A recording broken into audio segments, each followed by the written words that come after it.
이제 처음에 이런 뭐 깊은 사명감이랄까 아니면 뭐 국가를 위한 뭐 애국심 막 이런 게 있었던 사람은 처음부터는 아니에요. 누구나 가지고 있을 정도의 애국심과 누구나 어느 교사든지 가지고 있을 정도의 사명감 정도는 있었지만 이게 굉장히 깊이 자리하게 된 계기가 된 학습법이 바로 이거였어요. 그러니까 어느 순간에요. 아이들이 변해가는 모습을 보면서 이건 모든 아이들이 다 해야 되겠다. 이런 생각이 든 거예요. 그러니까 우리 아이한테 가장 좋은 학습법을 주고 싶어서 만들었는데 또한 그게 너무나 좋은 영향을 미쳤어요. 내 제자한테 어떠한 좋은, 그러니까 인재가 되고자 하는 그러한 과정에서 이걸 꼭 주고 싶어서 만들었는데 정말 그 효과가 났어요. 인재가 됐어. 이러다 보니까 이건 전 국민이 해야 된다. 그리고 이 수학적 사고력이라는 것이 굉장히 이제 정확한 판단의 근거거든요. 그리고 이게 수학하는 사람들이 고리타분하다고 하지만 정상적으로 수학을 잘하면 유연성을 갖게 되거든요. 그리고 상당한 긍정적 마인드를 갖게 되거든요. 근데 이 상황들을 보면서 수학을 잘함으로 해서 굉장히 긍정적으로 변하는, 유연성을 갖는 아이들로 변하는 걸 보면서 이건 무조건 누구든지 잘해야 된다. 누구든지 경험해야 된다. 그러면은 전 국민이 한번 경험하게 하자. 이게 계속 이제 내재되어 있었던 거예요. 그게 또 다른 깊은 사명감과 막 애국심 막 이런 것들로 계속 이제 다지기가 되더라고요. 그러다 보면 사고력이 높은 사람들이 많아질 거다. 근데 사고력이 높은 사람들이 많아지는데 이게 이제 정확한 판단을 하는 사람들이 많아질 거다. 그럼 세상이 좀 바뀌지 않을까? 이런 생각을 계속 지속적으로 하게 된 거예요. 그러면 판단을 하되 옳은 판단을 해야 되지 않을까? 지혜로워야 되겠네. 그 연산으로 이게 이제 가능해지더라고요. 그래서 그러면 지혜는 있는데 창의력이 없다? 번뜩이는 아이디어가 없다?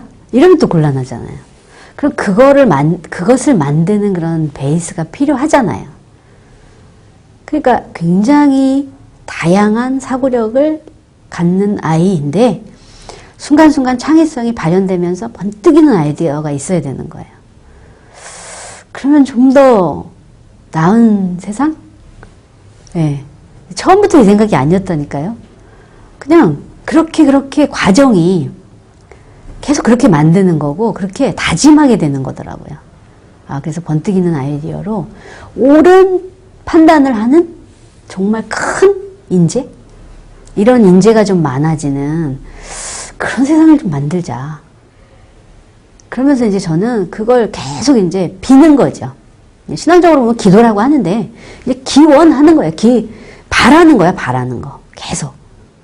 그래서 그냥 어떤 아이 수업자가 만약에 제자를 육성을 하게 될 때, 양성을 하게 될 때 첫 번째로 하는 이제 다짐, 바람, 이것이 이 아이의 거대 미래를 완성해 주세요라는 이게 아주 깊이 이제 이렇게 다짐하고 들어가거든요.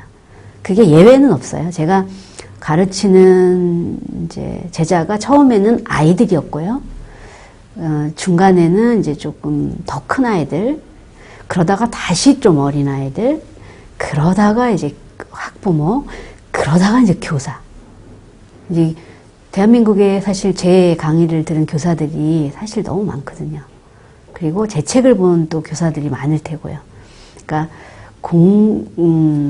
이제 공교육에서 보면 단행본 책을 읽으셨을 거고, 그 다음에 사교육 쪽으로 보면 이제 설명회나 강연을 통해서 또는 교사 교육을 통해서 많은 수학 선생님들이 이제 제 강의를 들으셨을 테고, 이제 이러면서 좀 더 이게 자꾸 전달. 그래서 이 학습법을 통해서 이런 큰 인재를 만드는 이런 방법이 좀 영원히 가자. 그래서 어릴 때 제 꿈이 이제 바뀌었어요. 네, 이건 말씀드리면 웃으실까봐 못할 거고 이제 꿈이 이 학습법이 영원히 갈 수 있는 방법을 찾는 것이 제 희망이 됐거든요. 그래서 아무튼 이 학습법으로 너무나 정확한 판단, 옳은 판단을 하는 번뜩이는 두뇌를 가진 그런 큰 인재 만들기. 그래서 행복해지는 세상? 뭐 이런 거를 좀 만들어가는 그런 희망이 있습니다.